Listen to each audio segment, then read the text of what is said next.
നമസ്തേ, പ്രീതാസ് കെല്ലറിലേക്ക് സ്വാഗതം. എല്ലാവരും സുഖമായിരിക്കുന്നു എന്ന് വിശ്വസിക്കുന്നു. ഇന്ന് നമ്മളിവിടെ ഉണ്ടാക്കാൻ പോകുന്നത് ഒരു മത്തി മുളകിട്ടതാണ്. മത്തി വറ്റിച്ചതെന്നും പറയാം. സാധാരണ ഉണ്ടാക്കുന്നതിൽ നിന്ന് കുറച്ച് ഡിഫറെൻ്റ് ആയ രീതിയിലാണ് ഉണ്ടാക്കുന്നത്. ഇതിന് പിന്നെ അധികം എണ്ണടി ആവശ്യമില്ല. അപ്പോൾ വീഡിയോ എല്ലാവരും സ്കിപ്പ് ചെയ്യാതെ മുഴുവനായിട്ട് കാണുമെന്ന് വിചാരിക്കുന്നു. വീഡിയോ ഇഷ്ടമായിട്ടുണ്ടെങ്കിൽ ഒന്ന് ലൈക്ക് ചെയ്യാനും മറ്റുള്ളവർക്കൊക്കെ ഷെയർ ചെയ്ത് കൊടുക്കാനും മറക്കില്ലല്ലോ. സബ്സ്ക്രൈബ് ചെയ്യാത്തവർ ഒന്ന് സബ്സ്ക്രൈബ് ചെയ്യാനും മറക്കല്ലേ. എന്നാൽ നമുക്കിത് എങ്ങനെ ഉണ്ടാക്കുന്നതെന്ന് നോക്കാം. മത്തി മുളകിട്ടത് ഉണ്ടാക്കാൻ വേണ്ടിയിട്ട് ഞാനിവിടെ ഒരു 1/2 കിലോ കുഞ്ഞൻ മത്തിയാണ് എടുത്തിട്ടുള്ളത്. ഇത് ഞാൻ ഇപ്പം കഴുകിയതല്ല, ഇന്നലെ കഴുകി ഫ്രീസറിൽ വെച്ചതാണ്. ഇപ്പോഴും നല്ല ഫ്രഷ് ആയിട്ടിരിക്കണില്ലേ, ഇതുപോലെ ഫ്രഷ് ആയിട്ടിരിക്കാൻ വേണ്ടിയിട്ട് നമുക്ക് ഓരോ കറിക്കും എത്രമാത്രമാണ് ഒരു ദിവസം എടുക്കേണ്ടത് വെച്ചാൽ അതിനനുസരിച്ചിട്ട് ഓരോ പാത്രത്തിലാക്കിയിട്ട് വെള്ളത്തിലിട്ടിട്ട് ഇതുപോലെ വെള്ളത്തിലിട്ടിട്ട് ഫ്രീസറിൽ വെക്കണം. അപ്പോൾ നമ്മുടെ ഐസൊക്കെ പോകുമ്പോൾ ഇതുപോലെ നല്ല ഫ്രഷായിട്ട് മത്തി കിട്ടും. അപ്പോൾ എത്രമാത്രം നമുക്ക് ആവശ്യിച്ചാൽ അതിനനുസരിച്ചിട്ട് ഓരോ പാത്രത്തിലാക്കിയിട്ട് ഫ്രീസറിൽ ഇതുപോലെ നല്ല വെള്ളമാക്കിയിട്ട് വെക്കുക. അപ്പോൾ ഞാനിതാ പ്ലേറ്റിലേക്ക് ഇട്ടിട്ട് കാണിച്ച് തരുന്നുണ്ട്. കണ്ടില്ലേ, ഇപ്പോഴും ഇത് നല്ല ഫ്രഷായിട്ടാണ്. ഒരു ദിവസം 2 ദിവസമല്ല, കുറേ ദിവസം ഫ്രിഡ്ജിൽ വെച്ചാലും ഇതുപോലെ ഫ്രഷായിട്ടിരിക്കും. ഇനി ഒരു പാൻ എടുത്തിട്ട് അതിലേക്ക് ഒരു ടീസ്പൂൺ കുരുമുളക് ഇട്ട് കൊടുക്കുക. ഞാൻ ആ കുരുമുളക് ഇടുന്ന വീഡിയോ കട്ടായിപ്പോയി, അതാണ്. പിന്നെ ഇതിലേക്കൊരു 2 table spoon Kashmiri chilli powder ഇട്ട് കൊടുക്കുക. കാശ്മീരി ചില്ലി പൗഡർ ആകുമ്പോൾ അധികം എരിവൊന്നും ഉണ്ടാവില്ലല്ലോ. പിന്നെ നിങ്ങളുടെ എരിവ് എത്ര വെച്ചാൽ അതിനനുസരിച്ചിട്ട് ഇട്ട് കൊടുത്തോളൂ. പിന്നെ ഒരു അര ടേബിൾ സ്പൂണോളം മല്ലിപ്പൊടിയും 1/4 ടീസ്പൂൺ ഉലുവപ്പൊടിയും കൂടി ഇട്ടിട്ട് ഇതൊന്ന് ചൂടാക്കുക. ഒരുപാട് വറക്കരുത്, ചെറുതായിട്ടൊന്ന് ചൂടാക്കാനേ പാടുള്ളൂ. ഇപ്പം അത് ആവശ്യത്തിന് ചൂടായിട്ടുണ്ട്. ഇനി നമുക്ക് സ്റ്റൗ ഓഫ് ചെയ്തിട്ട് ഇത് നമുക്കൊന്ന് അരച്ചെടുക്കണം. അതിന് വേണ്ടിയിട്ട് ഞാനൊരു മിക്സിയുടെ ചെറിയ ജാർ എടുത്തിട്ടുണ്ട്. അതിലേക്ക് നമുക്ക് ഈ ചൂടാക്കിയ മുളക് പൊടിയൊക്കെ ഇട്ട് കൊടുക്കാം. കണ്ടില്ലേ, ഇതുപോലെ ചൂടാക്കാൻ പാടുള്ളൂ, അധികം ചൂടാവരുത്.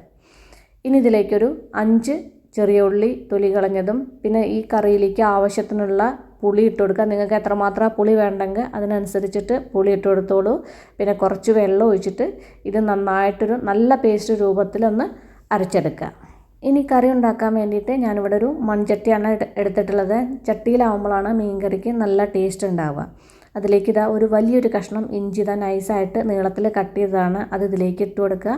പിന്നെ ഇതിലേക്കൊരു 2 പച്ചമുളക് എടുത്തിട്ടുണ്ട്. അതിൻ്റെ ഞെട്ടിയൊക്കെ ഒന്ന് കളഞ്ഞിട്ട് ഒന്ന് നടു പിളർന്നിട്ട് ഒന്ന് 2 ആക്കിയിട്ട് ഇതുപോലെ ഒന്ന് കട്ട് ചെയ്തിട്ട് കൊടുക്കുക. മുളക് കൂടുതൽ നിങ്ങൾക്ക് ഇടണമെന്നുണ്ടെങ്കിൽ കൂടുതൽ ഇട്ട് കൊടുത്തോളൂ. ഞാനിപ്പോൾ ഇതിലേക്കൊരു 2 എണ്ണയാണ് ഇട്ട് കൊടുക്കുന്നുള്ളൂ. പിന്നെ നമ്മൾ നേരത്തെ അരച്ച് വെച്ച അരപ്പുണ്ടല്ലോ, മുളകും കുരുമുളകൊക്കെ ഇട്ടുള്ള അരപ്പ്, ചെറിയ ഉള്ളിയൊക്കെ ഇട്ട അരപ്പ്, ആ അരപ്പ് ഇതിലേക്ക് ഇട്ട് കൊടുക്കുക. പിന്നെ ആ മിക്സിയുടെ ജാറിൽ കുറച്ച് വെള്ളമാക്കിയിട്ട് ആ മസാല ഇങ്ങോട്ട് മുഴുക്ക പോന്നോട്ടെ, ആ വെള്ളം ഇതിലേക്ക് ഒഴിച്ച് കൊടുക്കുക. ഒഴിച്ചതിന് ശേഷം ഇത് നേരൊന്ന് മിക്സ് ചെയ്തെടുക്കുക. ഇപ്പം നേരെ മിക്സ് ചെയ്ത് കഴിഞ്ഞിട്ടുണ്ട്. ഇനി നമുക്കിതിലേക്ക് കുറച്ചുകൂടി വെള്ളം ഒഴിച്ച് കൊടുക്കാം. നമുക്ക് കറിക്ക് അത്യാവശ്യം വെള്ളം വേണമല്ലോ, അതിനനുസരിച്ചിട്ട് വെള്ളം ഒഴിച്ച് കൊടുക്കുക. പിന്നെ ഈ കറിയിലേക്ക് ആവശ്യത്തിനുള്ള ഉപ്പ് കൂടി ഇട്ട് കൊടുക്കുക. ഞാനൊരു 3/4 ടീസ്പൂൺ ഉപ്പ് ഇതിലേക്ക് ഇട്ട് കൊടുത്തിട്ടുണ്ട്. ഉപ്പിട്ടതിന് ശേഷം നേരൊന്ന് മിക്സ് ചെയ്യുക. ഇപ്പം നേരെ മിക്സ് ചെയ്ത് കഴിഞ്ഞിട്ടുണ്ട്. ഇനിയിപ്പോൾ ഞാനിവിടെ സ്റ്റൗവ് ഓണാക്കിയിട്ട് അതിന് മുകളിലേക്ക് വെച്ചിട്ടുണ്ട്. വെച്ചതിന് ശേഷം ഇതൊന്ന് തിളപ്പിച്ചെടുക്കുക. ഇപ്പോൾ ഗ്രേവി നന്നായിട്ട് തിളച്ചിട്ടുണ്ട്. ഇനി ഇതിൻ്റെ പച്ചമണം മാറുന്നത് വരെ ഒന്ന് തിളപ്പിച്ചിട്ടൊന്ന് കുറുക്കിയെടുക്കുക. ഞാൻ ഉപ്പ് നോക്കിയപ്പോൾ കുറച്ചുകൂടി ഉപ്പ് വേണം, ഞാനിതിലേക്ക് കുറച്ചുകൂടി ഉപ്പ് ഇട്ട് കൊടുത്തിട്ടുണ്ട്. ഉപ്പിട്ടതിന് ശേഷം നേരൊന്ന് മിക്സ് ചെയ്യുക. ഇപ്പോൾ നമ്മുടെ ഗ്രേവിയൊക്കെ നന്നായിട്ട് തിളച്ച് കുറുകി വന്നിട്ടുണ്ട്. മസാലയും ഒക്കെ ആ മുളക് പൊടിയൊക്കെ നന്നായിട്ട് അരപ്പൊക്കെ നന്നായിട്ട് വെന്തിട്ടുണ്ട്. ഇനി ഇതിലേക്ക് നമ്മുടെ കഴുകി വെച്ച കുഞ്ഞമത്തി ഇതിലേക്ക് ഇട്ട് കൊടുക്കുക. ഞാനിത് മുഴുവനായിട്ടും ഇട്ട് കൊടുക്കണില്ല, ഞാൻ ഒരാൾക്കേ വേണ്ടുള്ളൂ ഈ കറി. അപ്പോൾ ഞാനിതിൽ കുറച്ച് ഇതിലേക്ക് ഇട്ട് കൊടുക്കുന്നുണ്ട്. കുറച്ച് ബാക്കി വെച്ചിട്ടുണ്ട്. ഇനി ചട്ടി ഇതുപോലെ നന്നായിട്ടൊന്ന് ചുറ്റിച്ച് കൊടുക്കുക. ചുറ്റിച്ച് കൊടുത്തതിന് ശേഷം അടച്ച് വെച്ചിട്ട് ഇതൊന്ന് കുക്ക് ചെയ്തെടുക്കുക. ഇപ്പം മീനൊക്കെ നന്നായിട്ട് വെന്തിട്ടുണ്ട്. ഒരുപാട് ടൈമൊന്നും വേണ്ട, 10 മിനിറ്റൊക്കെ ധാരാളമാണ് മീൻ വേവാൻ വേണ്ടിയിട്ട്. ഇനി ഇതിലേക്ക് ഞാനൊരു 3 തണ്ട് കറിവേപ്പില കഴുകി എടുത്തിട്ടുണ്ട്. അതൊന്ന് ഇതിലേക്ക് ഊരിയിട്ട് കൊടുക്കുക. നല്ലോണം കറിവേപ്പിലൊക്കെ ഇടുമ്പോൾ കറിവേപ്പിലയുടെയൊക്കെ നല്ല മണം ഉണ്ടാവും, അത് കറിക്ക് നല്ല ടേസ്റ്റാണ്. പിന്നെ ഒരു 2 ടേബിൾ സ്പൂൺ പച്ച വെളിച്ചെണ്ണയും കൂടി ഇതിലേക്ക് ഒഴിച്ച് കൊടുക്കുന്നുണ്ട്. വെളിച്ചെണ്ണയും കൂടി ഒഴിച്ചതിന് ശേഷം നമുക്കിന്ന് ചുറ്റിച്ച് കൊടുക്കാം. തവിയൊക്കെ ഒന്ന് ഇട്ടിട്ട് ഇളക്കണ്ട, ഇങ്ങനെ ചുറ്റിച്ച് കൊടുക്കുമ്പോൾ മീൻ പൊടിയാതെ കിട്ടും. അതിന് ശേഷം നമുക്കിതൊരു സെർവിങ് ബൗളിലേക്ക് മാറ്റാം. അപ്പോൾ ഈ അടിപൊളി മത്തി മുളകിട്ടത് എല്ലാറ്റിൻ്റെയും, കപ്പയുടെയും ചോറിൻ്റെയും എല്ലാറ്റിൻ്റെയും കൂടെ പോകുന്ന ഈ മത്തി മുളകിട്ടത് എല്ലാവരും ഒന്ന് ട്രൈ ചെയ്ത് നോക്കൂ. ട്രൈ ചെയ്ത് നോക്കിയിട്ട് ഫീഡ്ബാക്കൊക്കെ എന്നെ അറിയിക്കാൻ മറക്കല്ലേ. അപ്പോൾ നമുക്കിനി അടിപൊളി പുതിയ റെസിപ്പിയുമായി കാണാം. നന്ദി, നമസ്കാരം.